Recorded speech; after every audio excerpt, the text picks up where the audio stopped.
Alright, hope everybody's having a good Tuesday. I just felt like making a quick video. I guess now I'm part of Free For All, TTM contest or whatever, team contest. They needed one more and somebody else pushed me into it, so I said okay, fine. So I'm going to be doing that. Don't hold me. It's what, Adam716 or something? I just subscribed to their channel, so I think that's who that is. Don't quote me on the title there.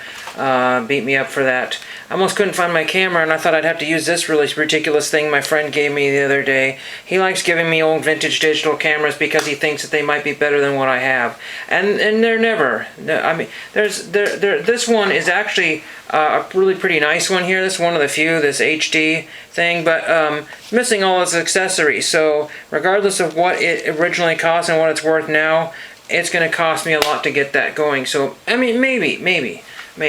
But right now I'm using this one here. Just to show a few pickups here.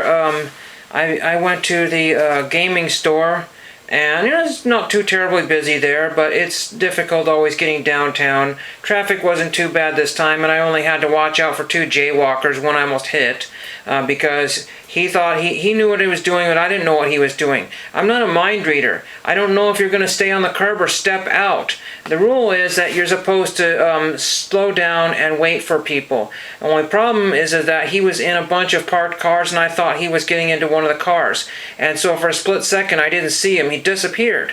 So shame on him. He needs, attitude adjustment or something like that. Like, maybe a wheel over a foot.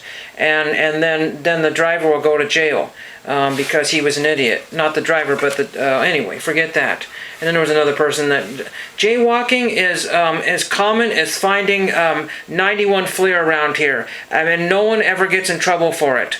But if you happen to not stop for somebody at a crosswalk, then you instantly get a couple $100 ticket or something ridiculous.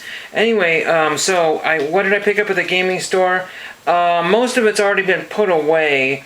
I picked up a really cheap. I got 15 reverse hollow foils for I think $4 or something like that. That just happens to be one of them. I'm not keeping very many of them. That's just one I just happened to pull out or whatever there.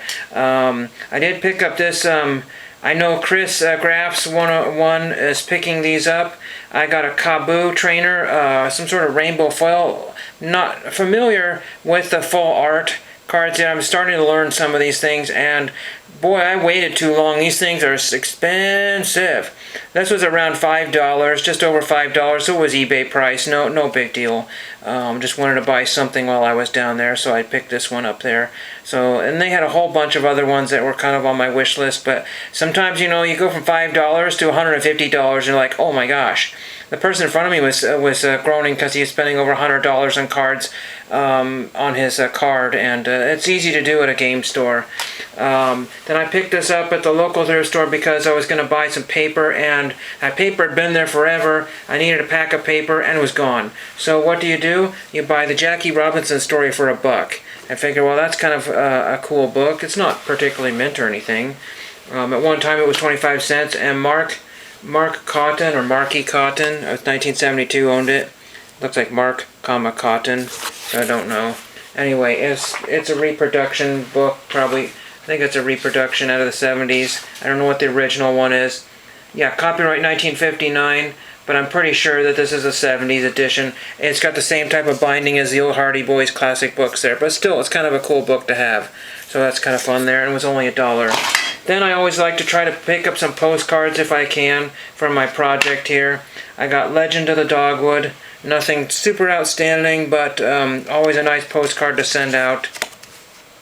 A little larger size. I like to go for the smaller ones if I can, because I have more options of the envelopes. Just a new God Bless America postcard. Figured that would be another good one to mail out. You always have to double check and make sure that they're not used on the back, because many times they are. Then I got this one that said, just had a surprise. That's a mean-looking chaperone. So I don't know what that one is. 1940s postcard there.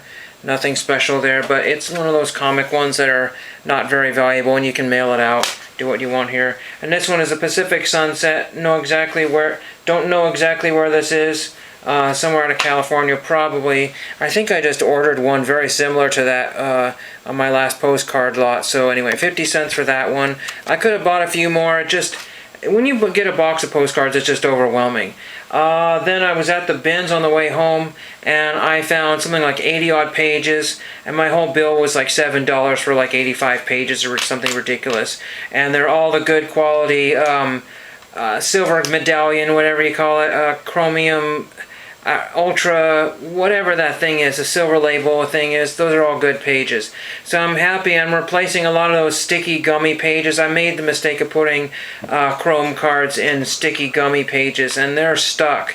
I had to rip the pages off the cards to get them out. The cards are fine, but they just have a mountain of fingerprints and stuff on it, so oops. Anyway, that's all I have for you, and I will try to get some autographs out for the contest eventually, and thank you for watching. Very quick video review of this McDonald's crispy chicken sandwich. It was 4A on the menu. They basically give you chicken and a pickle. I mean, what the heck? Nothing. Absolutely nothing. No lettuce, no nothing. I'm glad I got a coupon on that and got 2 for 1, but nothing.